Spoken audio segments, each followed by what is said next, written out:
What is up, fellow bench warmers? Welcome to your daily fantasy routine.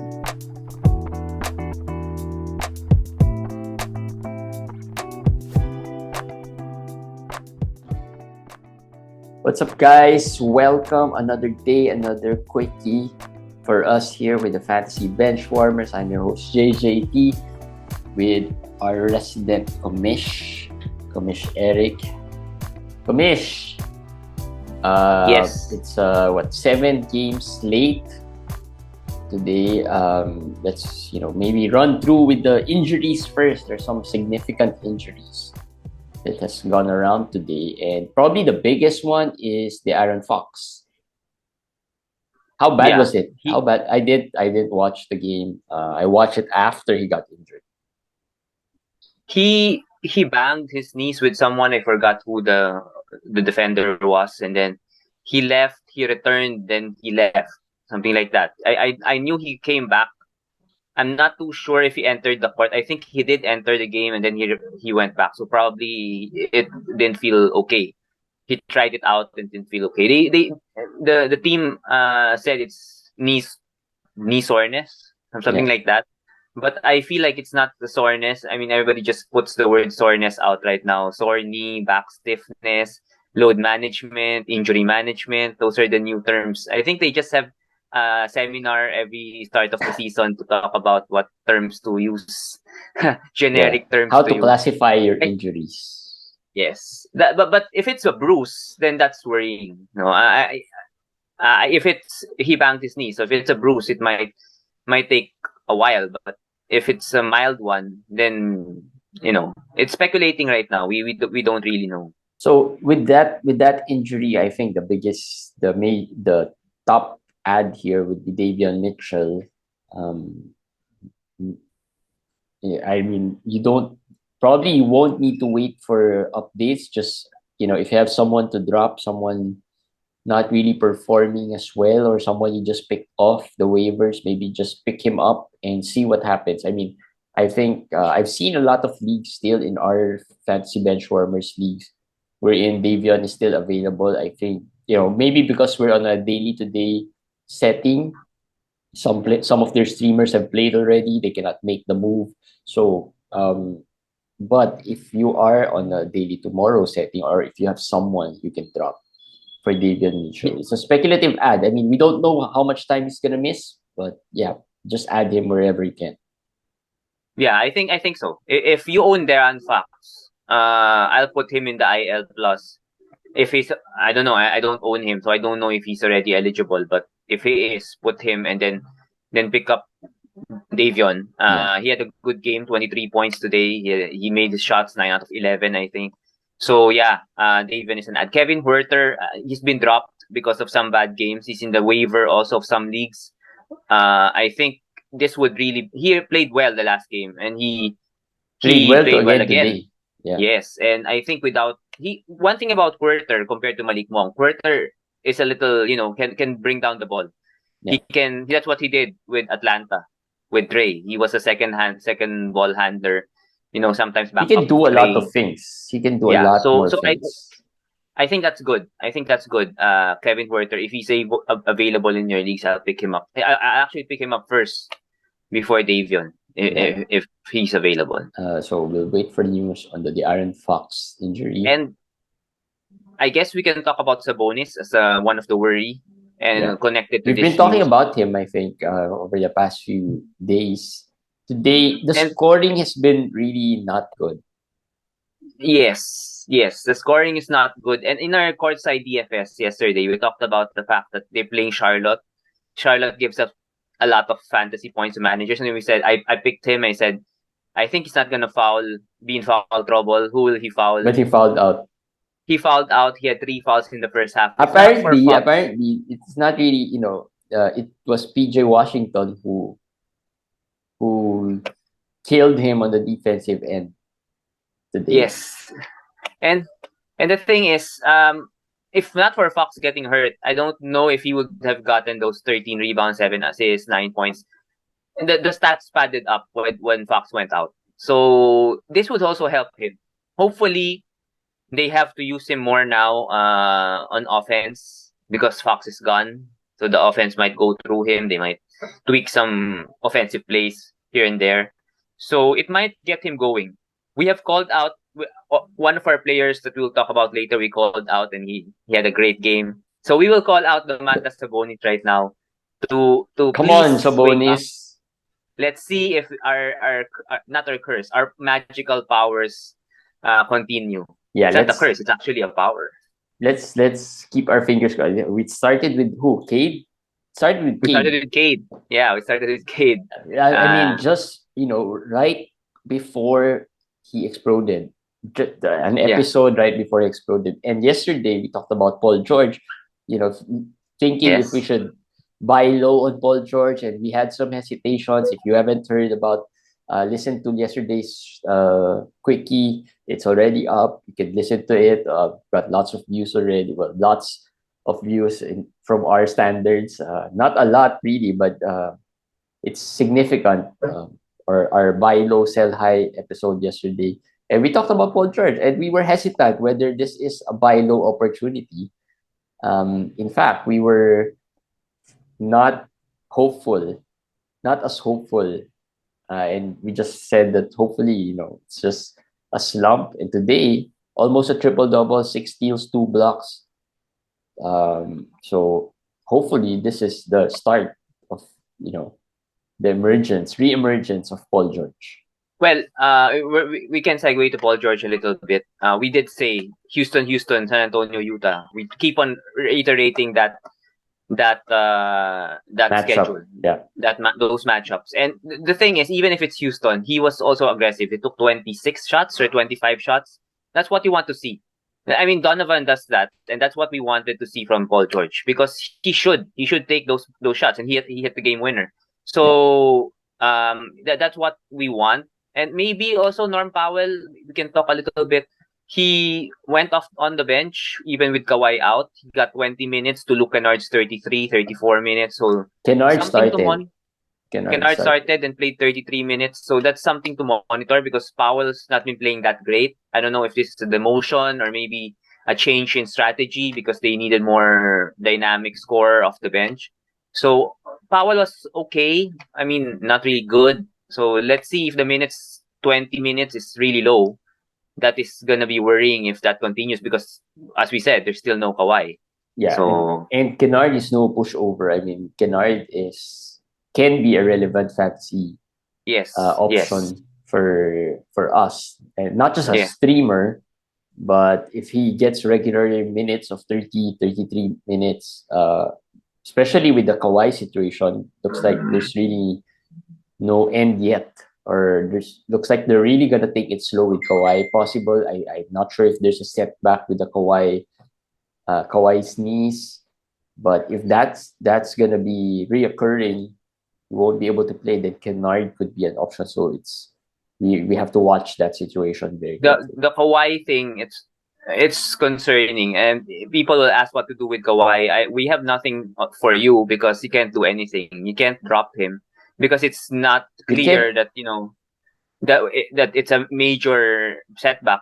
From the way they talk, they're very coy about it, and they say it's not really he's gonna be fine, but they're just gonna he's not 100%, so they don't want to force it. So given all those, this is the purgatory kind of a situation where you can't really do anything but just put him in your IL, and just wait and hope for the best. If you can trade him, then good for you, but don't expect that. Who's gonna? I mean, what are you gonna trade him for? You're gonna trade him for scraps, pretty much. Yes. I mean, the trade value of Kawhi during this time, I think the peak value of Kawhi was after that 2 preseason games that he played. I think he played 2 preseason games, right? And we already saw in the drafts after those 2 preseason games, he was being picked second round from usually the usual 4th round, 5th round pick. He was being picked sometimes late second, 3rd round.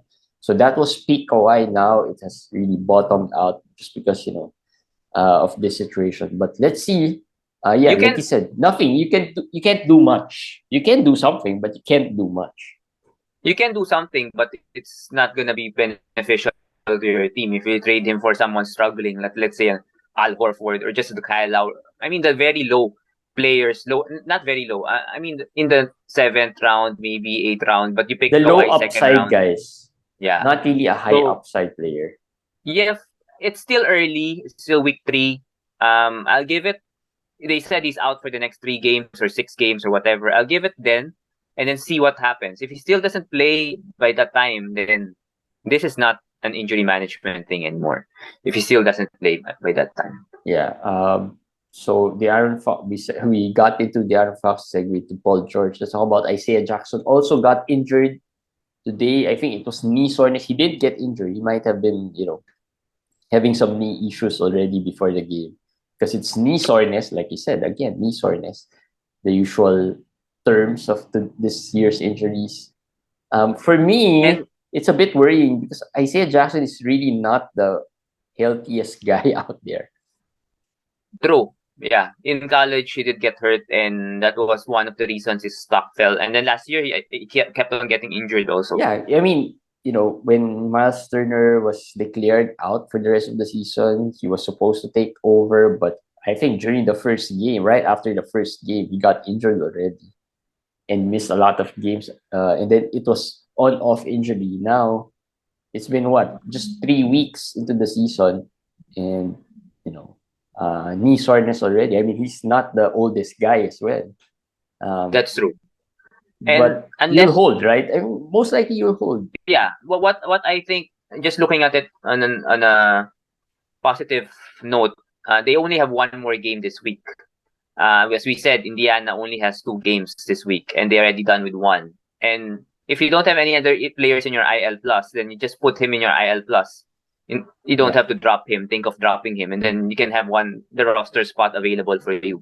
So that might be a blessing in disguise, in the sense that now you don't have to hold Isaiah Jackson for the whole week with just 1 game. We actually got the roster spot opened. Thinking that this injury might not be serious. I don't think it's serious because there was a time that they said he could come back, but he did not eventually. So maybe they're thinking just play safe because they have 3-day break, I think, or 4-day break.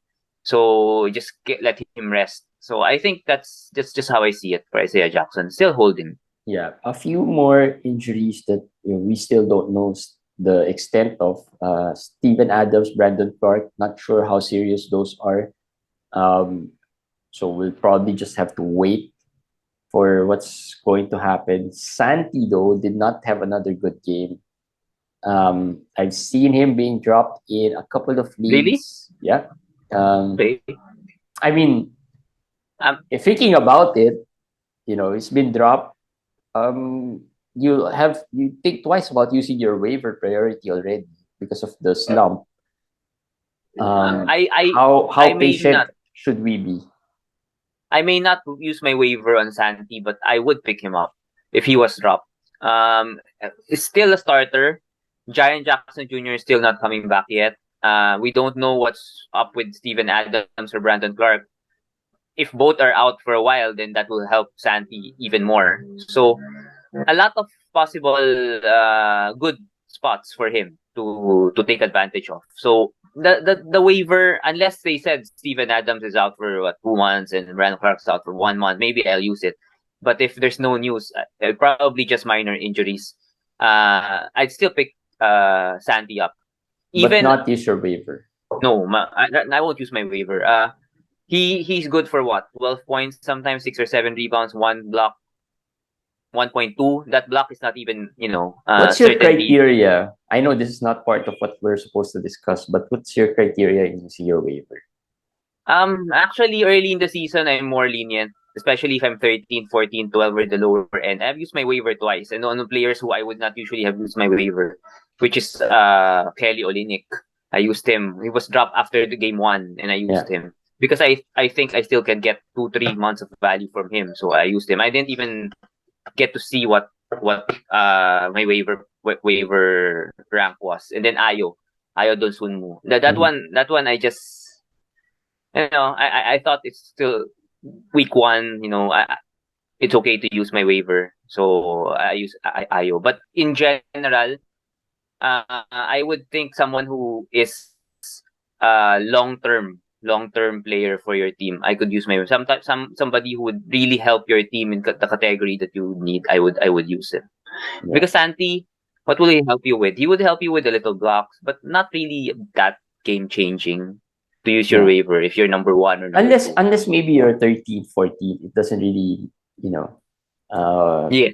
it's not much difference already if you're 13, Yes. even if you're 12. You just move down 2 more spots. I mean, you're long ways away from being number 1 anyway. So pick up a guy like Santi, then you probably have, picked up a very useful player for your team already at that And it's point. like this. If you're 10th or 11th in your waiver, use it right away or 14th. It will be easier to use waivers on guys like Santi, it was dropped, because just pick him It's up. a win-win situation as well. Yeah. If you did not win that, if you are the lower priority, you're not the one who won that waiver claim, then you move up, right? Because someone probably picked him up and used his or her waiver, so you moved up 1 slot. So yeah, if it's not a big loss if you didn't win that waiver claim. Yeah. Right. In general, if early in the season, I'm more lenient in losing. Just use. Don't if there's someone really 50-50, use it. You keeping number 1 waiver until what? Like the trade deadline or something. It's too long. That's gonna cost you some players. The earlier you use it, the better it is because it becomes an asset. You will move up eventually as the months go by. You'll move up 7, 6, 5. By the time the trade deadline comes, when it's really valuable, then you'll You're higher. You're probably higher, and you're you back already up used there. it. You already used it, so you already got players that helped you. Instead of missing out on players, you're number 1 in the waiver. You missed out on so many players. Counterproductive, right? Yeah. So Desmond Bain also missed today's game, but I'm thinking it's just a minor thing. Maybe they arrested him. Yeah. Today, not to worry, but not worrying, not worrying. So at this point, not yet a worry for us. Now let's talk about some feel-good players. Not much worry players, but we have a lot of feel-good players. First off, Dennis Smith Jr. Almost a triple-double today. I think he had 13, 8, and something, 6 or something. And then 4 steals and a block, I think. So solid numbers all throughout. And I think since Rozier got injured, he only had 1 bad game, which was the last one, or a couple of games ago. But yeah, overall, really solid. The biggest question is, what happens now? What happens when either of Rozier LaMelo comes back? Do you drop him immediately, or just because right now you're just gonna hold him until the wheels fall off, as they say? Yeah, I compared it to Omer last season, right? So you don't drop right away when Bam returned, but after a while you saw that he was getting any minutes at all, so you dropped him. So that's the same thing with DSJ because he's so good. DSJ's been so good. You don't drop him right away if Rozier comes back or LaMelo and Rozier comes back. But you see what his role is. We already saw what his role is with Rozier. He was a backup, and he was a streamer. We were recommending him as a streaming option, as a low end in 16 team. Sometimes I actually picked him up in a 16 team and 14 team league even before Rozier got hurt. So I saw some value in the assists and the stocks, which he always has been really good. Been good with the stocks as a point guard. So there's value there. No, even if Rozier comes back. Now LaMelo is already doing shoot arounds. Reportedly he's near a return. He's already taking shots and everything. And I saw Rozier in his Halloween costume, and he wasn't limping. Mm-hmm. So I think both of these guys, if ever week 3 they're not ready, week 4 they might be back. And so you only have a little more time. No matter how what we say about DSJ, he's gonna be hit. He's gonna be hit big time by those players. So yeah, right now I don't think you can trade him. People are smarter than that. They know his value as a time. No, it's too late. It's too late to trade him. Yeah, maybe a +1, whatever. You just make the trade more appealing for your opponent, for your trade partner. So that's just what you can do with him. But be prepared to lose him eventually. That's what I'm saying.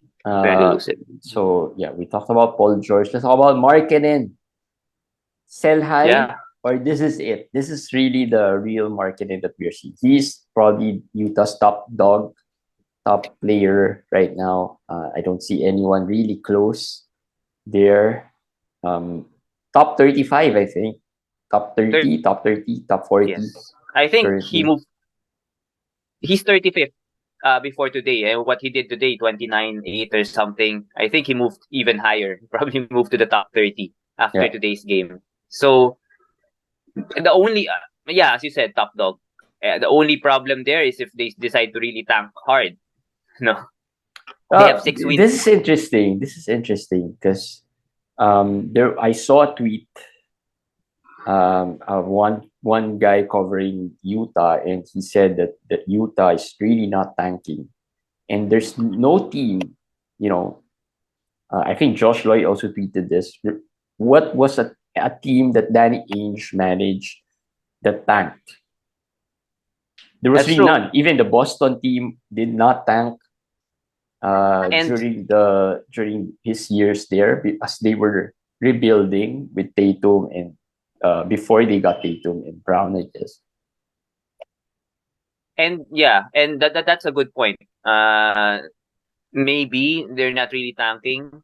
Plus the fact they already have 6 wins. I don't know if the Lakers will get 6 wins this season. But I think that's the only concern though. I'm just saying that that's the only concern for Lauri.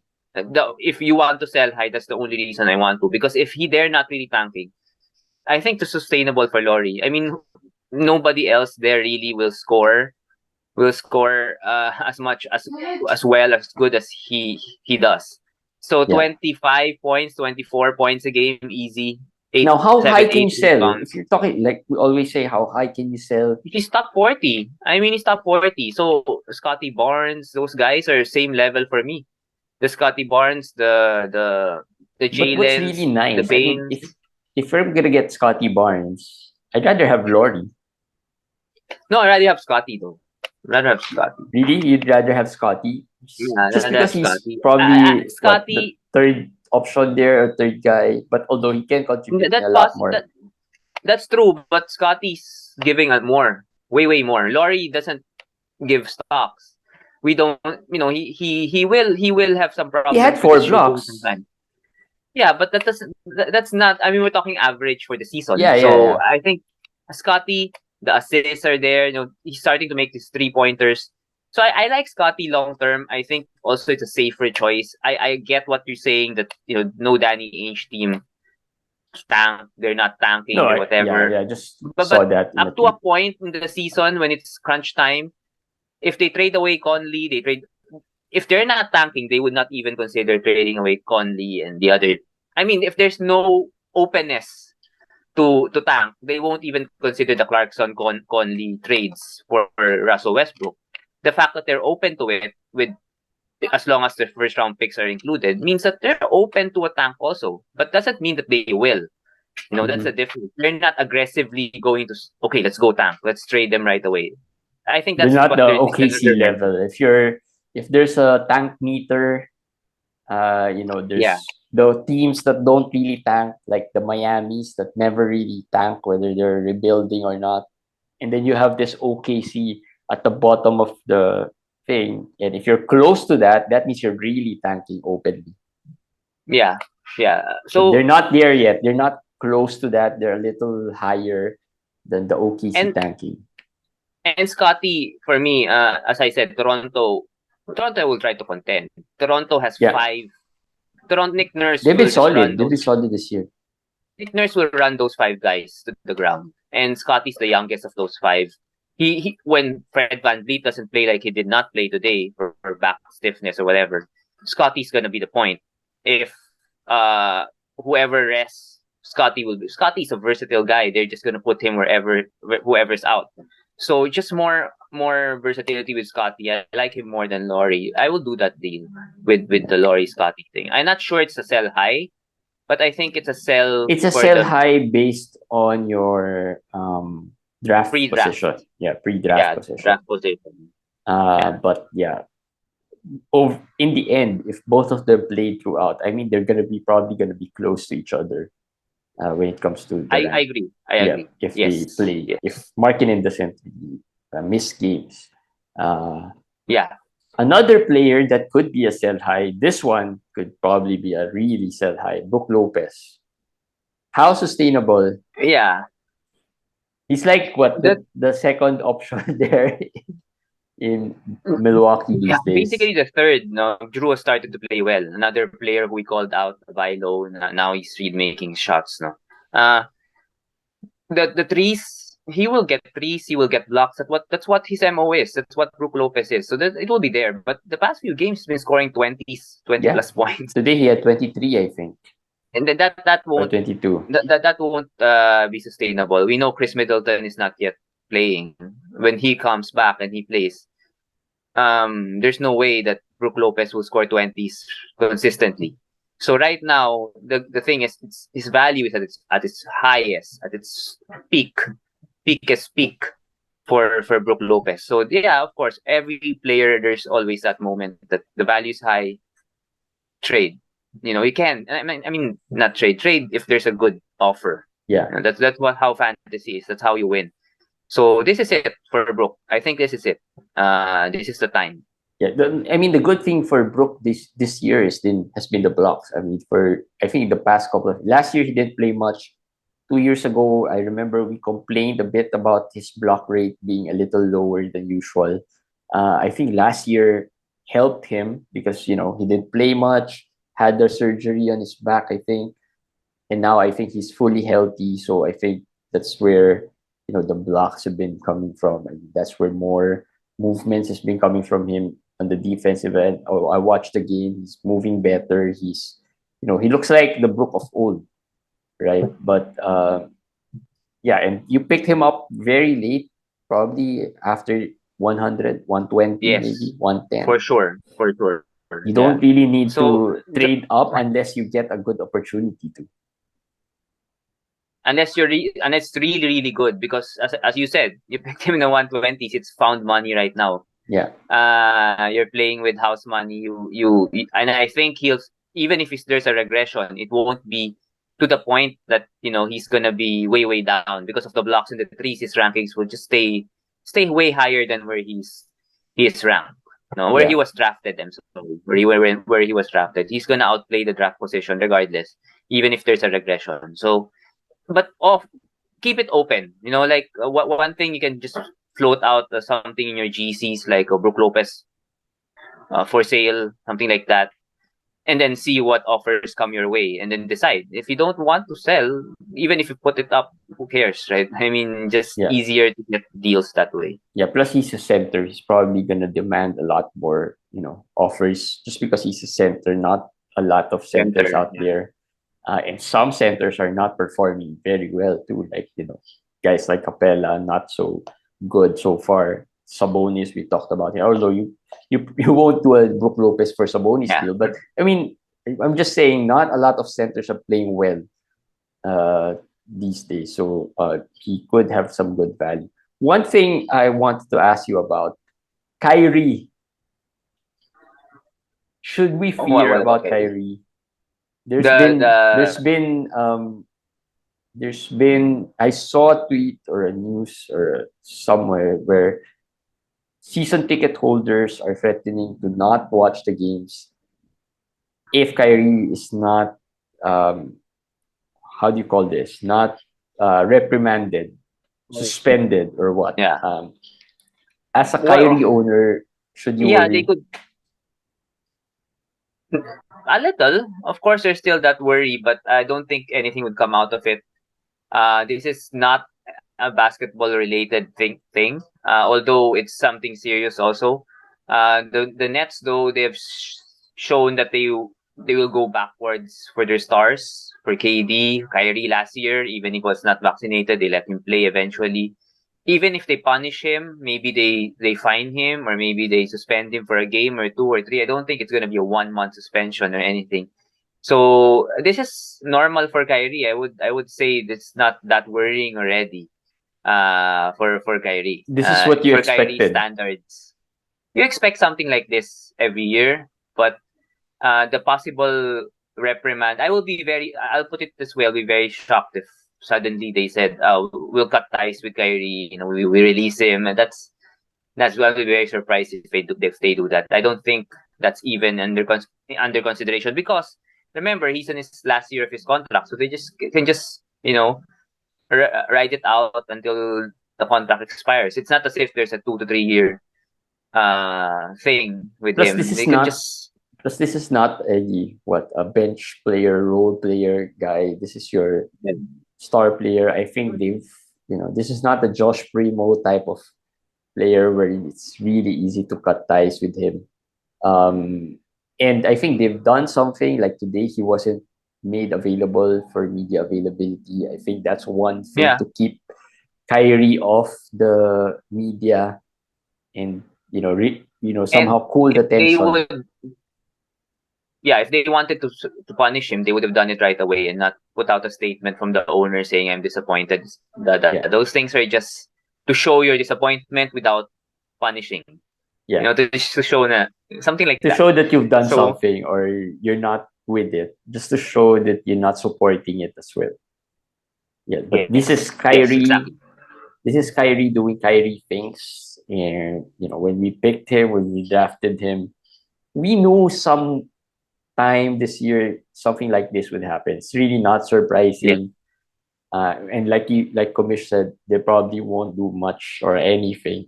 The least is maybe suspend him a game or two, but I doubt they'll do that.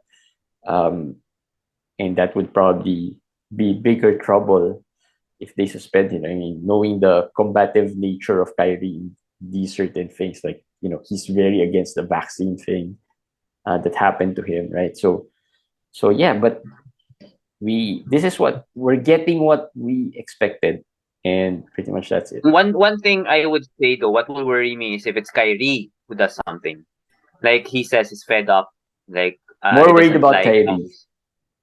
Yeah, more worried than the Kyrie side than the Brooklyn side, because that's possible. If Kyrie's like, I'm fed up with how you guys portray me, you're misunderstanding me, you're doing everything, he may say, I'll take a break.